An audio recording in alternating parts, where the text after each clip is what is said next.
Sujit. இன்னைக்கு இந்த video என்ன பார்க்க போறோம்னா எறா தம் பிரியாணி எப்படி செய்யறதுன்னு பார்க்க போறோம். இந்த வீடியோக்குள்ள போறீங்கன்னா லைக், ஷேர், சப்ஸ்கிரைப் பண்ணுங்க. வாங்க இப்போ எப்படி செய்யறதுன்னு பார்க்கலாம். வணக்கம் ஃப்ரெண்ட்ஸ், இன்றைக்கி நம்ம எறா பிரியாணி செய்ய போகிறோம். அதுவும் 1/2 கிலோ எறால தம் பிரியாணி எப்படி செய்கிறதுன்னு பார்க்க போகிறோம். ஃபஸ்ட்டு நம்ம 1/2 கிலோ பாஸ்மதி ரைஸ் எடுத்துருக்கோம். இதை 3 தண்ணி ஊற்றி வாஷ் பண்ணி ஊற வச்சுக்கலாம். ஃபஸ்ட்டு இப்போ பாருங்கள், நம்ம பாஸ்மதி ரைஸை 3 தண்ணி ஊற்றி வாஷ் பண்ணிவிட்டு தண்ணி பிடிச்சி இப்போ வச்சுருக்கோம். அடுத்து நம்ம அடுப்பில் ஒரு பாத்திரத்தை வச்சுக்கலாம். இப்போ நம்ம தம் பிரியாணி தான் செய்ய போகிறோம். அதனால் இது மாதிரி ஒரு பாத்திரத்தை அடுப்பில் வச்சுக்கலாம். வச்சு இப்போ அடுப்பை பற்ற வச்சிடலாம். நான் ஒரு பொருள் சேர்க்கும் போதே நான் அதனுடைய அளவு சொல்கிறேன். இப்போ பாத்திரம் கொஞ்சம் சூடாகட்டும். இப்போ பாத்திரம் சூடாகிடுச்சு. இதில் இப்போ 100 ml எண்ணெய் சேர்த்துக்கலாம். 100 ml எண்ணெய் சேர்த்தாச்சு. அடுத்து நம்ம பிரிஞ்சி இலை ஒரு 2, கிராம்பு ஒரு 4, பட்டை இது மாதிரி சின்ன சின்ன துண்டு ஒரு 4 துண்டு, ஏலக்காய் ஒரு 3. இப்போ அதை நம்ம எண்ணெயில் சேர்த்துக்கலாம். சேர்த்து லைட்டாக ஒரு கிளறி விட்டுடலாம்.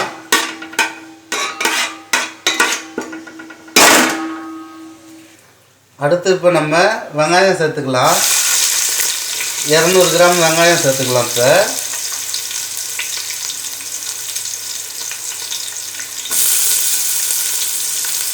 நல்லா பொடிசாக கட் பண்ணி வச்சுருக்கேன். இப்போ 200 கிராம் வெங்காயம் சேர்த்தாச்சு. சேர்த்து இப்போ நல்லா வதக்கிக்கலாம். வெங்காயத்தை நல்லா பொன்னிறம் வர வரைக்கும் நம்ம வதக்கிக்கலாம். அப்போ தான் பிரியாணி டேஸ்ட்டாக இருக்கும். பாருங்கள், இப்போ நமக்கு வெங்காயம் வதங்கிடுச்சு. இந்த அளவுக்கு நல்லா பொன்னிறமாக வெங்காயத்தை வதக்கிக்கணும் பிரியாணிக்கு. அடுத்து இப்போ அதில் ஒரு 4 பச்சை மிளகாய் சேர்த்துக்கலாம். சேர்த்து அதையும் நல்லா கிளறி விட்டுடுங்க. அடுத்து இப்போ நம்ம தனி மிளகாத்தூள் 3/4 டேபிள் ஸ்பூன் அளவுக்கு நம்ம சேர்த்துக்கலாம். இது தனி மிளகாத்தூள். இந்த டைமில் சேர்த்தா தான் நம்ம பிரியாணிக்கு கலர் வரும். நம்ம கலர் பவுடர் எதுவுமே சேர்க்க போகிறதில்ல, வெறும் மிளகாத்தூள் மட்டும்தான் சேர்க்குறோம். இந்த டைமில் நம்ம சேர்க்கும்போது நமக்கு பிரியாணி கலர் வரும். அதனால தான் இந்த டைம் நம்ம தயிர் சேர்க்கறதுக்கு முன்னாடி மிளகாத்தூளை சேர்த்து நம்ம வதக்கிக்கணும். சும்மா ஒரு செகண்டு வதக்கிக்கலாம். அடுத்து நம்ம கொத்தமல்லி இது மாதிரி கையில் அடங்குற அளவுக்கு எடுத்து சேர்த்துக்கலாம். சேர்த்து இப்போ அதை கிளறி விட்டுடலாம்.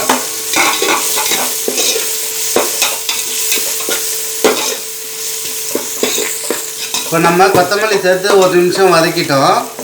அடுத்து நம்ம புதினா சேர்த்துக்கலாம். நம்ம இப்போ கொத்தமல்லி எந்த அளவுக்கு சேர்த்தோமோ அதே அளவுக்கு இது மாதிரி கையில் அடங்குற அளவுக்கு புதினா தழையை சேர்த்துக்கலாம். சேர்த்து அதையும் ஒரு நிமிஷத்துக்கு நம்ம வதக்கிக்கலாம். இப்போ நம்ம புதினா சேர்த்து 1 நிமிஷம் வதக்கியாச்சு. அடுத்து இஞ்சி பூண்டு பேஸ்ட்டு சேர்த்துக்கலாம். 100 கிராம் இஞ்சி, 50 கிராம் பூண்டு சேர்த்து அரைச்சி வச்சுருக்கேன். இப்போ இதில் பாதி நம்ம சேர்த்துக்கலாம்.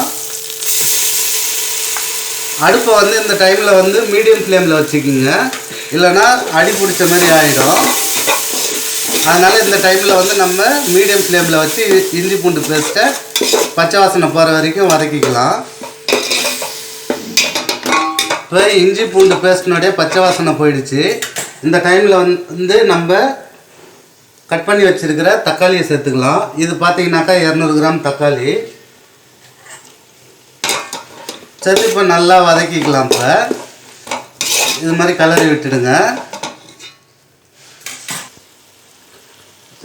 தக்காளியை சேர்த்தாச்சு. இந்த டைமில் நம்ம 100 ml தயிர் சேர்த்துக்கலாம். இது வீட்டில் செஞ்ச தயிர். நல்லா மிக்ஸ் பண்ணி விட்டுடுங்க. இந்த டைமில் நம்ம உப்பு சேர்த்துக்கலாம்.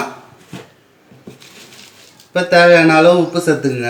நான் கல் உப்பு தான் சேர்க்குறேன். சேர்த்து இப்போ நல்லா கிளறி விட்டுடுங்க. அடுப்பு இப்போ ஹை ஃப்ளேமில் வச்சுக்கோங்க. பாருங்கள், இப்போ நமக்கு வெங்காயம் தக்காளி எல்லாம் நல்லா வதங்கிடுச்சு. எண்ணெய் பிரிஞ்சு வருது பாருங்கள். இப்போ மசாலா ரெடி ஆகிடுச்சு. அடுத்து நம்ம 3/4 கிலோ இறா வாங்கி நம்ம க்ளீன் பண்ணி வச்சுருக்கோம். நம்ம 1/2 கிலோ ரைஸ் தான் போடுறோம். ஆனால் இறா வந்து 3/4 கிலோ வாங்கினா தான் நமக்கு 1/2 கிலோ அளவுக்கு கிடைக்கும். அதில் வேஸ்ட் அதிகமாக போயிடும். இப்போ நம்ம இறாவை இதில் சேர்த்துக்கலாம். க்ளீன் பண்ணி வச்சுருக்கிற இறாவை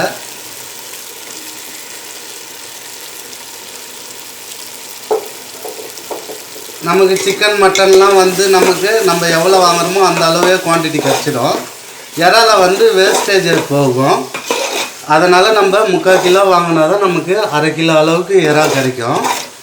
இப்போ இதை ஒரு நிமிஷத்துக்கு நம்ம வதக்கிக்கலாம். இப்போ இறாவை சேர்த்து 1 நிமிஷம் நம்ம கிளறி விட்டாச்சு. நம்ம இறான்றதுனால சீக்கிரம் வந்துடும். அதனால் அதிக நேரம் வேக வைக்க தேவையில்லை. இப்போ நம்ம பிரியாணிக்கு தேவையான தண்ணி சேர்த்துக்கலாம். நான் இந்த கிளாஸில் தான் 2 கிளாஸ் அளவுக்கு அரிசி எடுத்துருக்கேன். இதில் 1 கிளாஸுக்கு 1.5 கிளாஸ் அளவு தண்ணி எடுத்துங்க. இப்போ இதில் நான் 2 கிளாஸ் அளவுக்கு அரிசி எடுத்துருக்கேன். இப்போ அந்த கிளாஸில் 3 கிளாஸ் அளவுக்கு நான் தண்ணி சேர்த்துக்கிறேன். சேர்த்து சும்மா ஒரு கிளறி விட்டுடுங்க.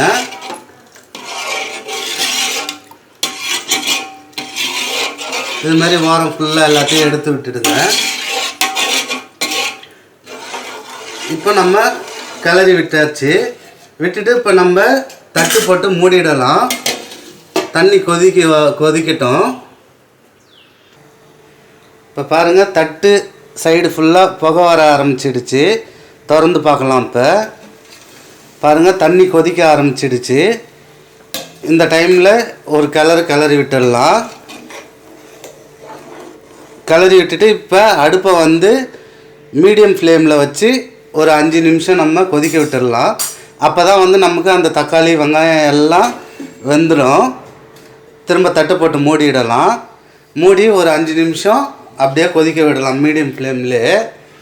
இந்த டைமில் வந்து நம்ம பக்கத்தில் இருக்க அடுப்பில் இது மாதிரி ஒரு தோசைக்கல்லை எடுத்து வச்சுக்கலாம். நம்ம தம் போட போகிறோம்.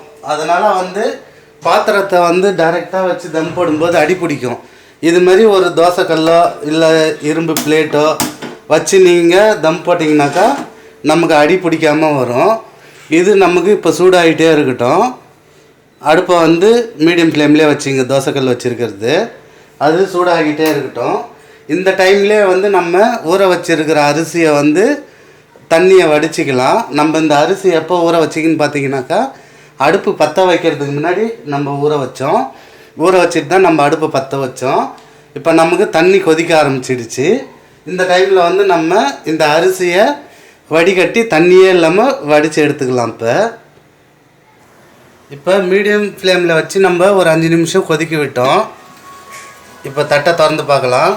நல்லா கொதிக்குது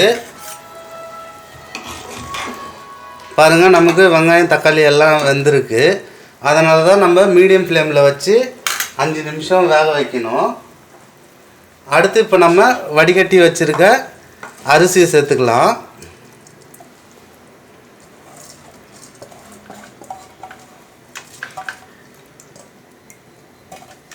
அரிசியை சேர்த்தாச்சு. சேர்த்து லைட்டாக ஒரு கிளறி விட்டுடுங்க. இந்த டைமில் அடுப்பை வந்து ஃபுல் ஃப்ளேமில் வச்சுடுங்க. பாருங்கள், நம்ம அரிசி போட்ட உடனே இப்போ கொதிக்கிறது கம்மியாயிடுச்சு. அதனால் இப்போ அடுப்பை வந்து ஃபுல் ஃப்ளேமில் வச்சுடுங்க. இது மாதிரி ஒரு கிளறி விட்டுடுங்க. இந்த டைமில் வந்து உப்பு காரம் நம்ம பார்த்துக்கலாம். உப்பு காரம் பத்தலைனாக்கா நீங்கள் இந்த டைமில் நீங்கள் சேர்த்துக்கலாம். இது மாதிரி எண்ணெயை ஃபுல்லாக தள்ளிட்டு அந்த வெறும் மசாலா மட்டும் எடுத்து டேஸ்ட் பண்ணி பாருங்கள். அப்போ தான் நமக்கு கரெக்டாக தெரியும். இந்த டைமில் உப்பு காரம் புளிப்புலாம் பார்த்துங்க. உப்பு காரம் கம்மியாக இருந்ததுன்னா இந்த டைமில் நம்ம சேர்த்துக்கலாம். உப்பு பார்த்திங்கனாக்கா நமக்கு கொஞ்சம் அதிகமாக இருக்கிற மாதிரி தெரியணும். இப்போ எனக்கு உப்பு காரம்லாம் சரியாக இருக்குது.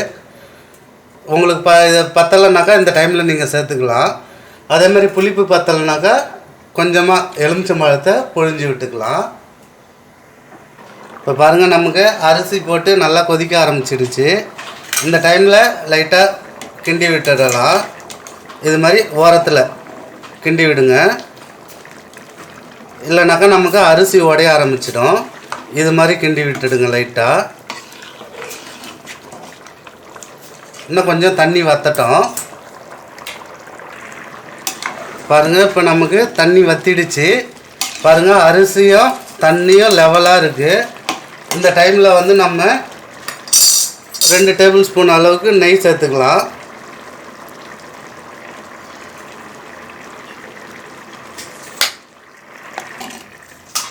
நெய் சேர்த்தாச்சு. இது மாதிரி லெவல் பண்ணி விட்டுடுங்க. லெவல் பண்ணிவிட்டு இப்போ வந்து நம்ம ஒரு தட்டை போட்டு மூடிடலாம்.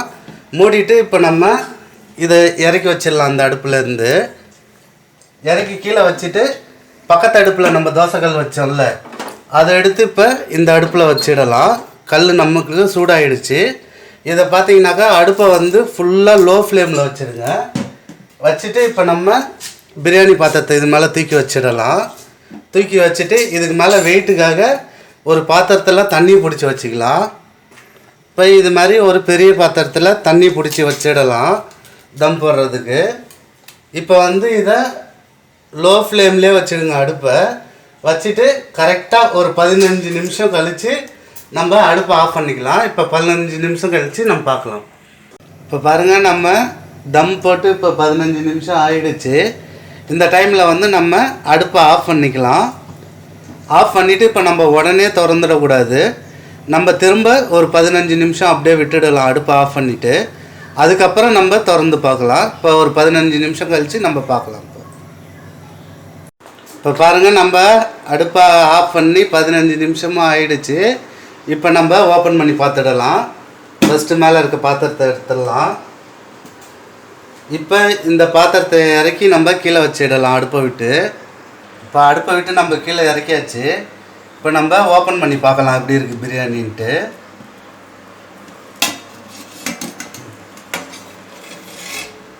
ஓப்பன் பண்ணியாச்சு. பாருங்கள் எப்படி வந்திருக்கு பாருங்கள். இப்போ இதை நம்ம தம்மு உடச்சி விட்டுடலாம். பாருங்கள் எவ்வளோ உதிரியாக வந்திருக்கு பாருங்கள். நம்ம கலர் எதுவும் சேர்க்கலை, ஆனால் நமக்கு கலர் வந்திருக்கு பாருங்கள். அதனால தான் நம்ம ஃபஸ்ட்டே மிளகாத்தூளை நம்ம எண்ணெயிலே வதக்கிக்கிறோம். அதனால் நமக்கு கலர் கிடச்சிடும். பாருங்கள் எவ்வளோ உதிரியாக வந்திருக்கு பாருங்கள். இது மாதிரி நீங்களும் ட்ரை பண்ணி பாருங்கள். இது மாதிரி இன்னொரு ரெசிபியில் உங்களை சந்திக்கிறேன். பாய். இப்போ நமக்கு அருமையான எறா பிரியாணி ரெடி ஆயிடுச்சு. இதை நீங்கள் வீட்டில் செஞ்சு பார்த்து கமெண்ட் பண்ணுங்கள். இந்த வீடியோ பிடிச்சிருந்தா லைக் பண்ணுங்கள், ஷேர் பண்ணுங்கள், சப்ஸ்கிரைப் பண்ணிடுங்க. பக்கத்தில் இருக்க பெல் ஐக்கனில் ஆல்னு போட்டுக்கோங்க. அப்போ தான் வீடியோ நோட்டிஃபிகேஷன் வரும். பாய்.